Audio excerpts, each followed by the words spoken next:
ਵਾਹਿਗੁਰੂ ਜੀ ਕਾ ਖਾਲਸਾ ਵਾਹਿਗੁਰੂ ਜੀ ਕੀ ਫਤਿਹ। ਮੈਂ ਤੁਹਾਡੀ ਹੋਸਟ ਰੀਤ ਕੌਰ ਨਿਊਜ਼ ਟੀਵੀ 84 ਦੇ ਨਾਲ ਵੀਅਰਸ। ਅੱਜ ਭਾਰਤ ਦੇ ਵਿੱਚ 29 ਅਪ੍ਰੈਲ ਦੀ ਸਵੇਰ ਹੈ।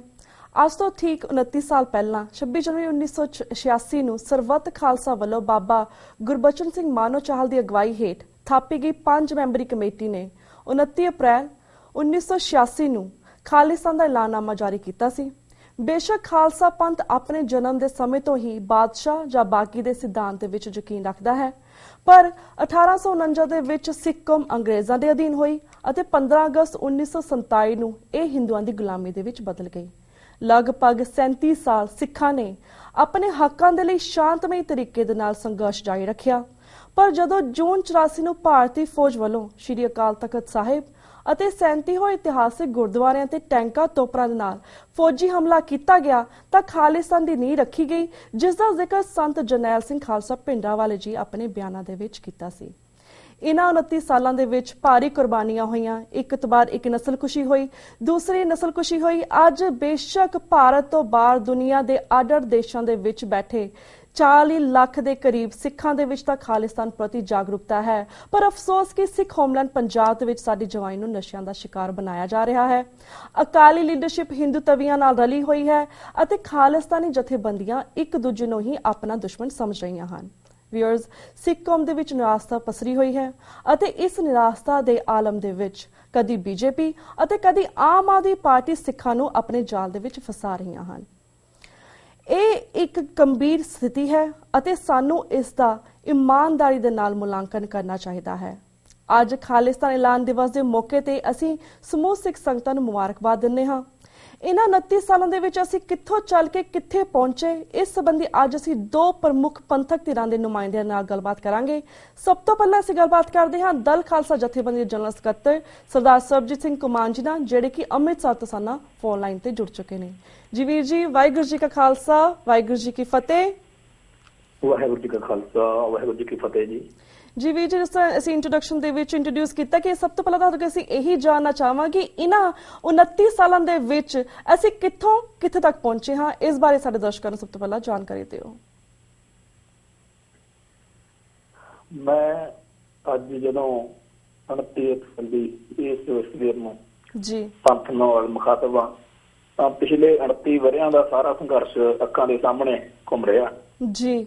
ਤੇ ਅੱਜ ਦੀ ਸਥਿਤੀ ਦੇ ਤੇ ਸਿੱਧੀ ਜੇ ਮੈਂ ਗੱਲ ਕਰਾਂ, ਪੰਜਾਬ ਵਿੱਚ ਇੱਥੇ ਖਾਲਿਸਤਾਨੀ ਸਫਾ ਜਿਹੜੀ ਸਥਿਤੀ ਆ ਉਹ ਕੋਈ ਬਹੁਤ ਚੰਗੀ ਨਹੀਂ ਹੈਗੀ, ਵਧੀਆ ਨਹੀਂ ਹੈਗੀ ਜੀ। ਨਿਰਾਸ਼ਾ ਮਾਯੂਸੀ ਆ, ਉਦਾਸੀ ਆ ਜੀ। ਤੇ ਇਹ ਨਿਰਾਸ਼ਾ, ਉਦਾਸੀ ਤੇ ਮਾਯੂਸੀ ਜਿਹੜੀ ਆ ਉਹਦੇ ਆਪੋ ਆਪਣੇ ਵੱਖੋ ਵੱਖਰੇ ਕਾਰਨ ਨੇ, ਪਰ ਸਾਨੂੰ ਇਹ ਜਿਹੜੀ ਉਦਾਸੀ ਮਾਯੂਸੀ ਤੇ ਨਿਰਾਸ਼ਾ ਇੱਥੇ ਦੇਖ ਰਹੀ ਆ ਹਾਂਜੀ, ਇਹਦੇ ਉਲਟ ਵਿਦੇਸ਼ਾਂ 'ਚ ਪੰਜਾਬ ਤੋਂ ਬਾਹਰ ਜਿੱਥੇ ਜਿੱਥੇ ਵੀ ਸਿੱਖ ਇਸ ਘੱਲੂ ਘਾਰੇ ਤੋਂ ਬਾਅਦ ਬਚ ਬਚਾ ਕੇ ਪਹੁੰਚੇ ਨੇ ਆਪਣੀਆਂ ਜਾਨਾਂ ਬਚਾਉਣ ਦੇ ਲਈ ਹਾਂਜੀ, ਉੱਥੇ ਜੋ ਹਮਾਇਤ, ਜੋ ਸੰਘਰਸ਼ ਦੀ ਬੁਲੰਦੀ ਦਿਨੋਂ ਦਿਨ ਵੱਧਦੀ ਜਾ ਰਹੀ ਹੈ ਜੀ, ਉਹਨੂੰ ਦੇਖ ਕੇ ਇੱਥੇ ਜਿੰਨੇ ਕੁ ਅਸੀਂ ਬਚੇ ਕੁਚੇ ਖਾਲਿਸਤਾਨੀ ਸੰਘਰਸ਼ ਨਾਲ ਜੁੜੇ ਲੋਕ ਆ, ਅਸੀਂ ਆਸਮੰਦ ਆ ਕਿ ਉਹ ਸਮਾਂ ਫੇਰ ਆਊਗਾ ਜਦੋਂ ਅਸੀਂ ਜਿਹੜਾ ਆਪਣਾ ਕੌਮੀ ਘਰ ਆ ਉਹਨੂੰ ਸਿਰਜਣ ਲਈ ਸੰਘਰਸ਼ ਜਿਹੜਾ ਪੰਜਾਬ ਦੀ ਧਰਤੀ ਤੋਂ ਵੀ ਬੁਲੰਦੀ ਤੇ ਲੈ ਕੇ ਜਾਵਾਂਗੇ ਤੇ ਆਪਣਾ ਨਿਸ਼ਾਨਾ ਜਿਹੜਾ ਹੈਗਾ, ਜਿਹੜਾ 29 ਅਪ੍ਰੈਲ 1986 ਨੂੰ ਪੰਥਕ ਕਮੇਟੀ ਨੇ ਐਲਾਨ ਕੀਤਾ ਸੀ, ਉਹਨੂੰ ਅਸੀਂ ਜਿਹੜਾ ਹੈਗਾ ਪ੍ਰਾਪਤ ਕਰਾਂਗੇ।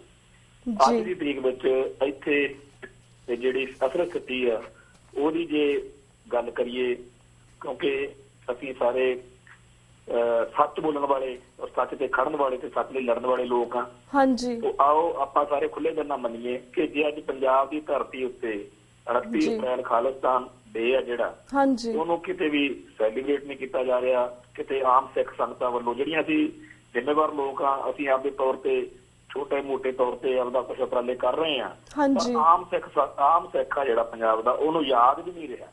ਔਰ ਇਹ ਸਾਡੀ ਜਿੱਥੇ ਇਹ ਦੁਸ਼ਮਣ ਦੀ ਕਾਮਯਾਬੀ ਆ ਉੱਥੇ ਅਸੀਂ ਮੰਨੀਏ ਕਿ ਖਾਲਿਸਤਾਨੀ ਸਫਾਂ ਦੀ, ਖਾਲਿਸਤਾਨੀ ਧਿਰਾਂ ਦੀ, ਖਾਲਿਸਤਾਨੀ ਸ਼ਖਸੀਅਤਾਂ ਦੀ, ਖਾਲਿਸਤਾਨੀ ਜਥੇਬੰਦੀਆਂ ਦੀ ਜਿਹੜੀ ਹੈਗੀ ਆ ਇੱਥੇ ਆ ਕੇ ਸਾਡੀ ਅਸਫਲਤਾ ਵਾ ਕਿ ਅੱਜ ਅਸੀਂ ਸਿੱਖਾਂ ਦੇ ਬੱਚਿਆਂ ਦੇ ਮਨਾਂ ਚੋਂ, ਸਿੱਖ ਸੰਗਤਾਂ ਦੇ ਮਨਾਂ ਚੋਂ ਅਸੀਂ ਇਹ ਗੱਲ ਜਿਹੜੀ ਹੈਗੀ ਆ ਨਿਕਲ ਦਿੱਤੀ ਤੇ ਅੱਜ ਇਹ ਚੇਤਾ ਹੀ ਨਹੀਂ ਹੈਗਾ ਵਾਲਿਆਂ ਨੂੰ ਕਿ ਅੱਜ ਦੇ ਦਿਨ 29 ਅਪ੍ਰੈਲ 1986 ਨੂੰ ਖਾਲਿਸਤਾਨ ਦਾ ਐਲਾਨ ਹੋਇਆ।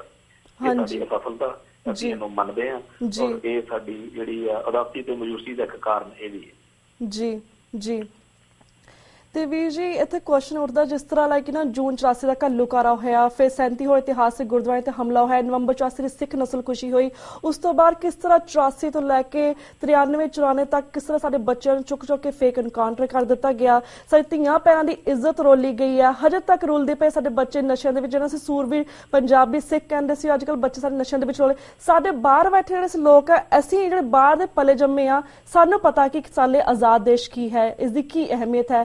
ਫਿਰ ਜਿਸ ਤਰ੍ਹਾਂ ਤੁਸੀਂ ਗੱਲ ਕੀਤੀ ਕਿ ਪੰਜਾਬ ਦੇ ਵਿੱਚ ਲੋਕ ਸੈਲੀਬ੍ਰੇਟ ਵੀ ਨਹੀਂ ਕਰਦੇ ਇਸ ਡੇ ਨੂੰ, ਇਸ ਡੇ ਦੇ ਬਾਰੇ ਉਹਨਾਂ ਨੂੰ ਪਤਾ ਵੀ ਨਹੀਂ ਹੈ, ਉਹ ਕਿਉਂ ਡਰਦੇ ਨੇ ਇਸ ਡੇ? ਅਗਰ ਅਸੀਂ ਕਹਿੰਦੇ ਖਾਲਿਸਤਾਨ ਦਾ ਨਾਮ ਲੈਂਦੇ, ਉਹ ਕਿਉਂ ਡਰ ਜਾਂਦੇ ਖਾਲਿਸਤਾਨ ਦਾ ਨਾਮ ਲੈਂਦੇ ਹੋਏ? ਉਹ ਕਿਉਂ ਨਹੀਂ ਸੈਲੀਬ੍ਰੇਟ ਕਰਦੇ?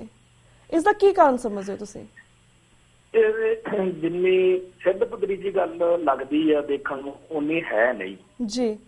ਅਸਲ ਵਿੱਚ ਜਿਹੜਾ ਪੰਜਾਬ ਤੋਂ ਬਾਹਰ ਬੈਠਾ ਸਿੱਖ ਆ, ਉਹ ਜਿਸ ਖੁੱਲੇ ਡੁੱਲੇ ਮਾਹੌਲ ਵਿੱਚ ਜਿਉ ਰਿਹਾ, ਹਾਂਜੀ, ਉੱਥੇ ਉਹਦਾ ਜਿਹੜਾ ਸਾਰਾ ਕੁਝ ਅਮਲਵਾ ਜਿਹੜਾ ਉਹ ਕੁਝ ਕਰ ਰਿਹਾ ਸਿੱਖ, ਉਹ ਬਿਲਕੁਲ ਹੋਰ ਆ ਤੇ ਇੱਥੋਂ ਦਾ ਹੋਰ ਆ।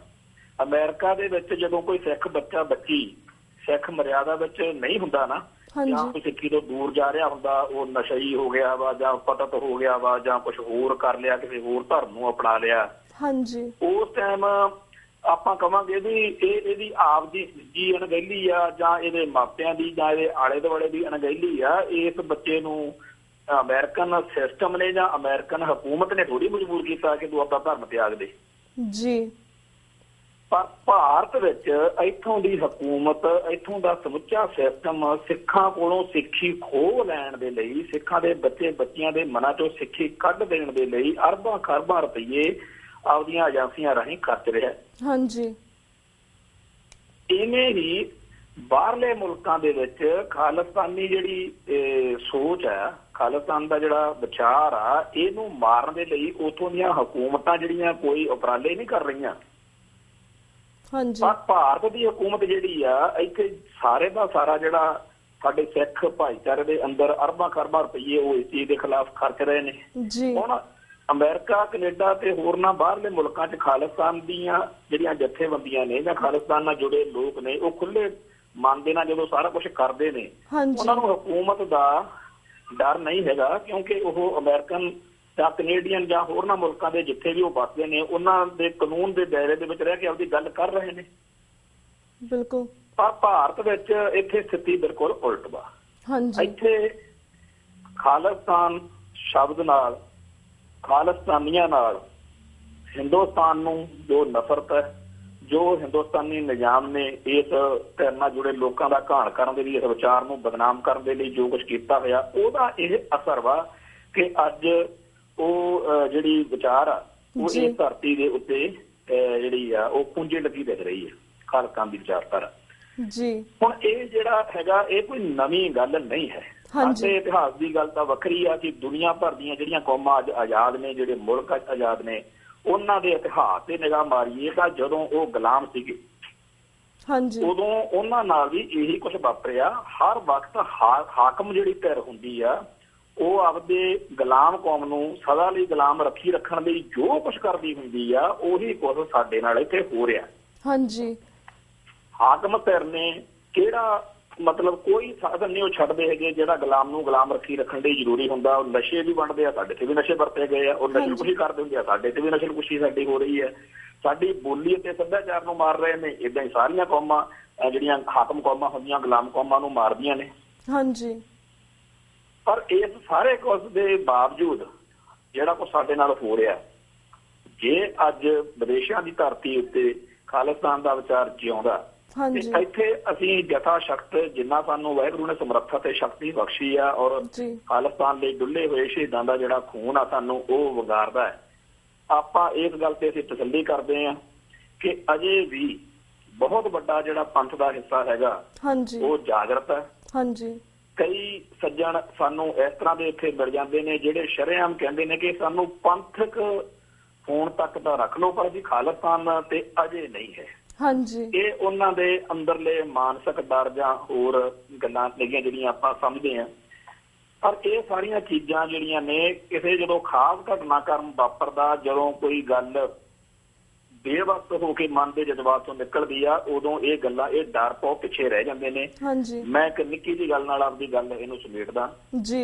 1983 ਦੇ ਜੂਨ ਦੇ ਪਹਿਲੇ ਹਫ਼ਤੇ 1 ਜੂਨ ਤੋਂ ਪਹਿਲਾਂ ਸੰਤ ਬਾਬਾ ਜਰਨੈਲ ਸਿੰਘ ਜੀ ਖਾਲਸਾ ਭਿੰਡਰਾਂ ਵਾਲਿਆਂ ਜਾਂ ਬੱਬਰ ਖਾਲਸਾ ਜਾਂ ਉਸ ਤੋਂ ਪਹਿਲਾਂ ਦਲ ਖਾਲਸਾ, ਇਸ ਤਰ੍ਹਾਂ ਦੀਆਂ ਜਥੇਬੰਦੀਆਂ ਜਿਹੜੀ ਉਹ ਖਾਲਿਸਤਾਨ ਦੀ ਗੱਲ ਕਰਦੀਆਂ ਸੀ। ਇੱਕ ਨੈਸ਼ਨਲ ਕਾਉਂਸਲ ਆਫ ਖਾਲਿਸਤਾਨ ਵੀ ਹੁੰਦੀ ਸੀ, ਬਲਜੀਤ ਸਿੰਘ ਸੰਧੂ ਤੇ ਡਾਕਟਰ ਚੌਹਾਨ ਦੀ ਗੱਲ ਕਰਦੇ ਸੀ। ਔਰ ਅੱਜ ਦੇ ਬਹੁਤ ਸਾਰੇ ਬੱਚੇ ਬੱਚੀਆਂ ਨੂੰ, ਖਾਸ ਤੌਰ ਤੇ ਵਿਦੇਸ਼ਾਂ 'ਚ ਬੈਠੇ ਲੋਕਾਂ ਨੂੰ ਇਹ ਗੱਲ ਬੜੀ ਅਜੀਬ ਲੱਗੂਗੀ ਕਿ 1 ਜੂਨ ਤੋਂ ਪਹਿਲਾਂ ਪੰਥ ਦਾ ਵੱਡਾ ਹਿੱਸਾ ਜਿਹੜਾ ਸੀ ਉਹ ਇਸ ਚੀਜ਼ ਦੇ ਹੱਕ ਵਿੱਚ ਨਹੀਂ ਸੀ। ਬਾਬਾ ਜਰਨੈਲ ਸਿੰਘ ਜੀ ਖਾਲਸਾ ਭਿੰਡਰਾਂ ਵਾਲਿਆਂ ਅਤੇ ਹੋਰ ਜਿਹੜੀਆਂ ਖਾਲਿਸਤਾਨੀ ਧਿਰਾਂ ਸੀਗੀਆਂ ਉਹਨਾਂ ਦੇ ਨਾਲ ਏਡਾ ਜਨ ਸਮਰਥਨ ਨਹੀਂ ਸੀ ਸਾਡੇ ਪੰਥ ਦਾ। ਪਰ ਜੂਨ 1984 ਦੇ ਘੱਲੂਘਾਰੇ ਤੋਂ ਬਾਅਦ, ਖਾਸ ਤੌਰ ਤੇ 6 ਜੂਨ ਜਦੋਂ ਲੰਘੀ, 7 ਜੂਨ ਦੀ ਸਵੇਰ ਨੂੰ ਅਸੀਂ ਸਮੁੱਚੇ ਪੰਥ ਨੂੰ ਖਾਲਿਸਤਾਨ ਦੇ ਹੱਕ 'ਚ ਖੜਿਆਂ ਨੂੰ ਦੇਖਿਆ। ਔਰ ਅਸੀਂ ਇਸ ਧਰਤੀ ਦੇ ਉੱਤੇ ਉਹ ਦਿਨ ਦੇਖੇ ਨੇ ਜਦੋਂ ਹਰ ਸਿੱਖ ਦਾ ਘਰ ਖਾਲਿਸਤਾਨੀ ਸੰਘਰਸ਼ ਨਾਲ ਜੁੜੇ ਹੋਏ ਸੂਰਬੀਰ ਯੋਧਿਆਂ ਲਈ ਖੁੱਲ੍ਹਾ ਹੁੰਦਾ ਸੀ। ਹਰ ਸਿੱਖ ਦਾ ਘਰ ਤੇ ਹਰ ਦਰ ਉਹ ਖੁੱਲ੍ਹਾ ਮਿਲਦਾ ਸੀ ਕਿ ਸਾਡੇ ਘਰ ਕੋਈ ਸੰਘਰਸ਼ੀਲ ਯੋਧਾ ਆ ਜਾਵੇ ਜਾਂ ਅਸੀਂ ਸੰਘਰਸ਼ ਵਿੱਚ ਸ਼ਾਮਲ ਹੋਈਏ, ਅਸੀਂ ਕੋਈ ਸੇਵਾ ਕਰ ਸਕੀਏ, ਅਸੀਂ ਕਿਸੇ ਨੂੰ ਪ੍ਰਸ਼ਾਦਾ ਪਾਣੀ ਸਿਖਾ ਸਕੀਏ। ਸੋ ਇੱਕ ਇਹੋ ਜਿਹੀ ਘਟਨਾ ਵਾਪਰੀ, ਘਟਨਾ ਨਹੀਂ, ਇਹ ਮਹਾਵਿਨਾਸ਼ ਸੀਗਾ ਜੂਨ 84 ਦਾ। ਔਰ ਜੂਨ 84 ਤੇ ਨਵੰਬਰ 84 ਦੇ ਘੱਲੂਘਾਰਿਆਂ ਨੇ ਸਾਨੂੰ, ਸਾਰੀ ਕੌਮ ਨੂੰ ਹੀ ਖਾਲਿਸਤਾਨ ਦੇ ਰਾਹ ਜਿਹੜਾ ਸੀਗਾ ਉਹ ਤੋੜ ਦਿੱਤਾ ਸੀ ਜੀ। ਬਿਲਕੁਲ। ਉਸ ਤੋਂ ਬਾਅਦ ਵਿੱਚ ਅਕਾਲੀ ਦਲ, ਬਾਦਲ ਦਾ, ਦਮਦਮੀ ਟਕਸਾਲ ਦਾ ਜਾਂ ਖਾਲਿਸਤਾਨੀ ਸਾਡੀਆਂ ਆਪਣੀਆਂ ਸਫਾਂ ਦਾ ਜਿਹੜਾ ਰੋਲ ਆ, ਉਹਦੀ ਕਰਕੇ ਜੋ ਵੀ ਹਕੂਮਤ ਦੀ ਕਾਮਯਾਬੀ ਲਾ ਲਓ, ਸਾਡੀ ਅਸਫਲਤਾ ਲਾ ਲਓ, ਅੱਜ ਦੇ ਦਿਨ ਆ ਗਏ। ਪਰ ਇਹ ਦਿਨ ਸਦਾ ਨਹੀਂ ਰਹਿਣੇ। ਜਿਸ ਤਰੀਕੇ ਨਾਲ ਹਿੰਦੂਤਵੀ ਤਾਕਤਾਂ ਸਿੱਖਾਂ ਉੱਤੇ ਜ਼ੁਲਮ ਕਰਦੀਆਂ ਨੇ, ਜਿਸ ਤਰੀਕੇ ਨਾਲ ਸਿੱਖੀ ਨੂੰ ਮੁਕਾਉਣ ਦੇ ਉਹ ਉਪਰਾਲੇ ਕਰ ਰਹੀਆਂ ਨੇ, ਤੇ ਇਹਦੇ ਰਿਐਕਸ਼ਨ ਦੇ ਵਿੱਚ ਸਿੱਖ ਨੌਜਵਾਨੀ ਜਿਹੜੀ ਹੈਗੀ ਆ ਉਹ ਜਾਗਰਤ ਵੀ ਹੋ ਰਹੀ ਆ ਔਰ ਪ੍ਰਤੀਕਿਰਿਆ ਵੀ ਦਿੰਦੀ ਆ। ਔਰ ਅੱਜ ਦੇ ਸੋਸ਼ਲ ਮੀਡੀਆ ਦੇ ਦੌਰ ਦੇ ਵਿੱਚ ਕੋਈ ਗੱਲ ਲੁਕੀ ਛਿਪੀ ਨਹੀਂ ਰਹਿੰਦੀ ਤੇ ਇਹ ਜਿਹੜੀਆਂ ਸਾਡੇ ਨਾਲ ਉਹ ਛੇੜਖਾਨੀਆਂ, ਸਾਡੇ ਨਾਲ ਪੰਗੇਬਾਜ਼ੀਆਂ, ਸਾਡੇ ਧਰਮ ਨਾਲ ਜਿਹੜੀਆਂ ਦਖਲਅੰਦਾਜ਼ੀਆਂ ਕਰਦੇ ਨੇ, ਉਹਦੇ ਉੱਤੇ ਜਿਹੜੀ ਸਿੱਖ ਨੌਜਵਾਨਾਂ ਦੀ ਪ੍ਰਤੀਕਿਰਿਆ ਬੱਚੇ ਬੱਚਿਆਂ ਦੀ ਆ ਰਹੀ ਆ, ਉਹਦੇ ਤੋਂ ਅਸੀਂ ਦੇਖ ਕੇ ਫਿਰ ਆਸਬੰਦਾ ਕਿ ਉਹ ਦਿਨ ਫੇਰ ਆਉਣਗੇ। ਇਹ ਦਿਨ ਨਹੀਂ ਰਹਿਣਗੇ। ਇਹ ਉਦਾਸੀ, ਇਹ ਨਿਰਾਸ਼ਾ, ਇਹ ਮਾਯੂਸੀ ਜਿਹੜੀ ਆ ਉਹ ਖਤਮ ਹੋਏਗੀ ਔਰ ਖਾਲਿਸਤਾਨ ਦਾ ਪਰਚਮ ਇਸ ਧਰਤੀ ਤੇ ਫਿਰ ਤੁੱਲੇ। ਜੀ ਬਿਲਕੁਲ। ਤੇ ਵੀਰ ਜੀ ਸਾਡੇ ਕੋਲ ਫਿਊ ਸੈਕਿੰਡਸ ਰਹਿ ਗਏ ਨੇ। ਐਟ ਦੀ ਐਂਡ ਅਸੀਂ ਤੁਹਾਡੇ ਕੋਲ ਜਾਣਨਾ ਚਾਹਾਂਗੇ, ਜਿਸ ਤਰ੍ਹਾਂ ਮੈਂ ਗੱਲ ਕੀਤੀ ਸੀ ਇੰਟਰੋਡਕਸ਼ਨ ਦੇ ਵਿੱਚ ਕਿ ਇੱਕ ਸਿੱਖ ਬਾਦਸ਼ਾਹ ਹੋਵੇਗਾ ਜਾਂ ਬਾਗੀ ਹੋਵੇਗਾ, ਪਰ ਜਿਸ ਤਰ੍ਹਾਂ ਸਾਡੇ ਹੁਣ ਬਾਦਸ਼ਾਹ ਜਾਂ ਬਾਗੀ ਸਾਰੇ ਗੁਲਾਮੀ ਦੇ ਦਲਦਲ ਦੇ ਵਿੱਚ ਦੱਬੇ ਹੋਏ ਨੇ। ਸਪੈਸ਼ਲੀ ਪੰਜਾਬ ਦੇ ਵਿੱਚ ਤੁਸੀਂ ਗੱਲ ਕੀਤੀ ਕਿ ਇਸ ਤਰ੍ਹਾਂ ਬਾਹਰ ਦੇ ਦੇਸ਼ਾਂ ਵਿੱਚ ਅਸੀਂ ਆਜ਼ਾਦ ਆਪਣੀ ਗੱਲਬਾਤ ਕਰ ਸਕਦੇ, ਪੰਜਾਬ ਦੇ ਵਿੱਚ ਨਹੀਂ ਕਰ ਪਾ ਸਕਦੇ। ਤੁਸੀਂ ਕਿਹਾ ਕਿਸ ਤਰ੍ਹਾਂ ਖਾਲਿਸਤਾਨ ਦਾ ਨਾਮ ਲੈਂਦੇ ਲੋਕ ਡਰ ਜਾਂਦੇ ਨੇ। ਇਨ ਫਿਊ ਸੈਕਿੰਡ ਸਾਨੂੰ ਦੱਸੋਗੇ ਕਿ ਐਸਾ ਅਸੀਂ ਕੀ ਕਰੀਏ ਤਾਂ ਕਿ ਇੰਡੀਆ ਦੇ ਵਿੱਚ ਜਾਂ ਪੰਜਾਬ ਦੇ ਵਿੱਚ ਜਿਹੜੇ ਸਾਡੀ ਜਵਾਨੀ ਹੈ, ਜਿਹੜੇ ਬੱਚੇ ਨੇ ਜਾਂ ਫਿਰ ਸਾਰੇ ਲੋਕ ਨੇ, ਸਿੱਖ ਕੌਮ ਹੈ, ਉਹ ਇਸ ਦੇ ਨਾਮ ਤੋਂ ਨਾ ਡਰਨ, ਉਹਨਾਂ ਨੂੰ ਇਸ ਡਰ ਤੋਂ ਬਾਹਰ ਕਿੱਦਾਂ ਕੱਢਿਆ ਜਾ ਸਕਦਾ ਤੁਹਾਡੇ ਖਿਆਲ ਦੇ ਨਾਲ ਥੋੜੇ ਸੈਕਿੰਡਸ ਦੇ ਵਿੱਚ? ਹਾਂਜੀ, ਮੈਂ ਇਹ ਗੱਲ ਜਿਹੜੀ ਮੋਟੇ ਤੌਰ ਤੇ ਜੇ ਕਹਿਣੀ ਜਮਾ ਸਾਡੇ ਸਾਹਮਣੇ ਗਦਰ ਲਹਿਰ ਦਾ ਇੱਕ ਮਾਡਲ ਪਿਆ, ਜਦੋਂ ਹਜ਼ਾਰਾਂ ਸਿੱਖ ਤੇ ਪੰਜਾਬੀ ਲੋਕ ਜਿਹੜੇ ਸੀ ਅੰਗਰੇਜ਼ ਦੀ ਗੁਲਾਮੀ ਤੋਂ ਆਪਣੀ ਧਰਤੀ ਨੂੰ ਆਜ਼ਾਦ ਕਰਾਉਣ ਲਈ ਬਾਹਰਲੇ ਮੁਲਕਾਂ ਤੋਂ ਇਸ ਧਰਤੀ ਨੂੰ ਆਏ। ਅੱਜ ਵਿਦੇਸ਼ਾਂ ਦੀ ਧਰਤੀ ਉੱਤੇ ਰੱਜਾ ਪੁੱਜੇ ਬੈਠੇ ਸਾਡੇ ਸਿੱਖ ਭਰਾ ਜਿਹੜੇ ਨੇ, ਉਹ ਆਪਣੇ ਸਾਧਨਾਂ ਨੂੰ, ਆਪਣੇ ਸਰਮਾਏ ਨੂੰ, ਆਪਣੇ ਮੁਲਕ ਦੀ ਇਸ ਜਿਹੜੀ ਖਾਲਿਸਤਾਨ ਆ ਜਿਹੜਾ ਉਹਦਾ ਮੁਲਕ ਆ ਉਹਦੀ ਆਜ਼ਾਦੀ ਲਈ ਵਰਤਣ ਲਈ ਸਾਡੇ ਨਾਲੋਂ ਬਿਹਤਰ ਸਥਿਤੀ ਵਿੱਚ ਨੇ। ਸਾਡੇ ਇੱਥੇ ਪੰਜਾਬ ਦੇ ਵਿੱਚ ਜਿੱਥੇ ਅਸੀਂ ਵਸਦੇ ਹਾਂ, ਪੈਰ ਪੈਰ ਤੇ ਜਿਹੜੀਆਂ ਮੁਸ਼ਕਲਾਂ ਨੇ, ਔਕੜਾਂ ਨੇ, ਅਸੀਂ ਇਹਦੇ ਬਾਵਜੂਦ ਜਿੰਨੇ ਜੋਗੇ ਹੈਗੇ ਆ ਕਰ ਰਹੇ ਆ। ਸੋ ਵਿਦੇਸ਼ੀ ਭਰਾ ਜਿਹੜੇ ਨੇ, ਜਿਹੜੇ ਸਾਤੋਂ ਪਰਾਂ ਬੈਠੇ ਨੇ, ਉਹਨਾਂ ਦੀ ਜ਼ਿੰਮੇਵਾਰੀ ਸਾਡੇ ਨਾਲ, ਸਾਡੇ ਬਰਾਬਰ ਖੜ ਕੇ ਇਹ ਗੱਲ ਨੂੰ ਕਰਨ ਦੀ ਹੈ। ਅਸੀਂ ਇੱਥੇ ਦੁਸ਼ਮਣ ਦੀ ਤੋਪ ਦੇ ਗੋਲੇ ਦੇ ਬਿਲਕੁਲ ਸਾਹਮਣੇ ਖੜ ਕੇ ਜਦੋਂ ਜਿੰਨੇ ਜੋਗੇ ਹੈਗੇ ਗੱਲ ਕਰ ਰਹੇ ਆ, ਤਾਂ ਪਰਾਂ ਬੈਠੇ ਵੀਰਾਂ ਨੂੰ ਅਸੀਂ ਸੱਦਾ ਦਿੰਦੇ ਆ ਕਿ ਆਪੋ ਆਪਣੇ ਸਾਧਨਾਂ ਨੂੰ, ਸਰਮਾਏ ਨੂੰ ਆਪਣੇ ਕੌਮ ਦੇ ਘਰ ਦੇ ਸਿਰਜਣਾ ਹਿੱਤ ਵਰਤਣ। ਇਹ ਮੇਰਾ ਅੱਜ ਦਾ ਸੰਦੇਸ਼ ਜੀ। Well, thank you so much ਵੀਰ ਜੀ ਕਿ ਤੁਸੀਂ ਆਪਣੇ ਵਿਚਾਰ ਇਸ ਮੁੱਦੇ ਦੇ ਉੱਪਰ ਸਾਡੇ ਦਰਸ਼ਕਾਂ ਨਾਲ ਸਾਂਝੇ ਕੀਤੇ। ਹੁਣ ਸਾਡਾ ਵਕਤ ਬ੍ਰੇਕ ਵੱਲ ਜਾ ਰਿਹਾ, ਤੁਹਾਡੇ ਕੋਲ ਇਜਾਜ਼ਤ ਲੈਂਦੇ ਆ। ਵਾਹਿਗੁਰੂ ਜੀ ਕਾ ਖਾਲਸਾ, ਵਾਹਿਗੁਰੂ ਜੀ ਕੀ ਫਤਿਹ। Viewers, वक्त हो गया एक छोटे से ब्रेक था। Keep watching News TV 84. We'll be right back after a short break.